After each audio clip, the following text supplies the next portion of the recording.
আসসালামু আলাইকুম। আমি জারাস ইজি করে তোমাদের স্বাগত। আজকে আমরা চতুর্থ শ্রেণী বাংলাদেশ ও বিশ্ব পরিচয় বইয়ের তৃতীয় অধ্যায় ছেলে মেয়ের সমতা এই অধ্যায়টির অনুশীলনী ক থেকে ঘ পর্যন্ত সমাধান করব। অনুশীলনী ক, সঠিক শব্দ দিয়ে শূন্যস্থান পূরণ করি। এখানে খালি জায়গা দেওয়া আছে, এই জায়গাগুলোতে আমরা সঠিক শব্দ বসাবো। ১. বিভিন্ন কাজে সমান অংশগ্রহণের সুযোগ সুবিধা ছেলে মেয়ের সমতা।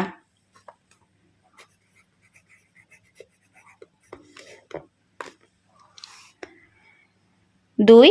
কৃষিতে নারী ও পুরুষ উভয়ের কাজ করার সমান ড্যাশ রয়েছে, এখানে হবে অধিকার রয়েছে। অধিকার রয়েছে। ৩. আমরা বাড়িতে মাকে ঘরের কাজে ড্যাশ করব, এখানে হবে সহযোগিতা করব। সহযোগিতা করব। আশা করছি তোমরা ক নং শূন্যস্থান পূরণ বুঝতে পারছো। খ নঙে বলা হয়েছে সত্য হলে তার পাশে দন্ত স ও মিথ্যা হলে তার পাশে মরিষ্কার মি লেখো। এখানে নিচে কিছু বাক্য দেওয়া আছে, এই বাক্যগুলোর মধ্যে যে বাক্যটি সত্য তার পাশে আমরা দন্ত স দিব এবং যে বাক্যটি মিথ্যা তার পাশে আমরা মরিষ্কার মি দিব। ১. পারিবারিক সিদ্ধান্ত নেওয়ার ক্ষেত্রে মেয়েদের মতামত নেওয়ার প্রয়োজন নেই, এটা মিথ্যা, তাই আমরা মরিষ্কার মি দিব। ২. একই কাজে নারী পুরুষকে সমান মজুরি দিলে সমতাভিত্তিক আচরণ প্রতিষ্ঠিত হয়, এটা সত্য, তাই আমরা দন্ত স দিব। ৩. ক্লাস ক্যাপ্টেন নির্বাচনে ছেলে ও মেয়ে উভয়কেই সমান গুরুত্ব দেওয়া প্রয়োজন, এটা সত্য, তাই দন্ত স দিব। ৪. কোনো কাজে ছেলে মেয়ে একই সাথে অংশগ্রহণ করলে পারস্পরিক সম্মান ও শ্রদ্ধা বৃদ্ধি পায়, এটাও সত্য, তাই আমরা দন্ত স লিখব।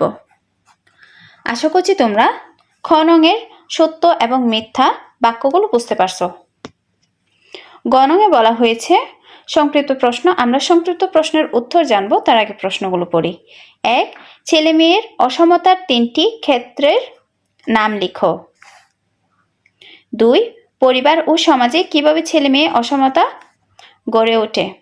চলো আমরা উত্তরগুলো জেনে নিই।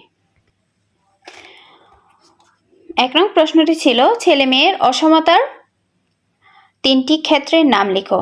উত্তরটি হলো ছেলে মেয়ে অসমতার ৩টি ক্ষেত্র হলো ক খাদ্য, খ শিক্ষা ও গ খেলাধুলা।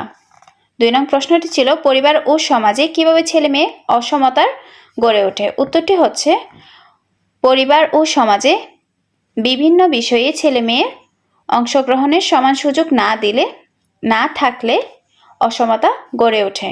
যেমন পারিবারিক কাজে, খাদ্য গ্রহণের ক্ষেত্রে, খেলাধুলায় সিদ্ধান্ত গ্রহণে অংশগ্রহণের সমান সুযোগ না থাকলে অসমতা গড়ে ওঠে। আশা করছি তোমরা গ নং সংক্ষিপ্ত প্রশ্নের উত্তরগুলো বুঝতে পারছো।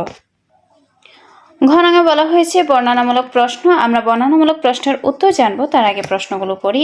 ১. ছেলে মেয়ে অসমতার প্রভাবগুলো লেখো। ২. পরিবারে ছেলে ও মেয়ে সমতাভিত্তিক আচরণ প্রতিষ্ঠায় তোমার করণীয় বর্ণনা করো। চলো আমরা উত্তরগুলো জেনে নিই।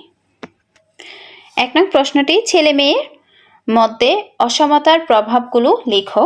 উত্তরটি হলো ছেলে মেয়ের মধ্যে অসমতার অনেক খারাপ প্রভাব রয়েছে, যেমন পুষ্টিহীনতা ও দুর্বলতা। মেয়েরা কম পুষ্টিকর খাবার পেলে পুষ্টিহীনতায় ভোগে ও দুর্বল হয়ে পড়ে। শিক্ষায় পিছিয়ে পড়া। মেয়েদের শিক্ষার সুযোগ কম হলে তারা জীবনে বড় হতে পারে না এবং তাদের সব স্বপ্ন অপূর্ণ থেকে যায়। মানসিক চাপ। অসমতার কারণে মেয়েরা নিজেকে কম গুরুত্বপূর্ণ মনে করে এবং মন খারাপ থাকে। দেশ ও সমাজে ক্ষতি।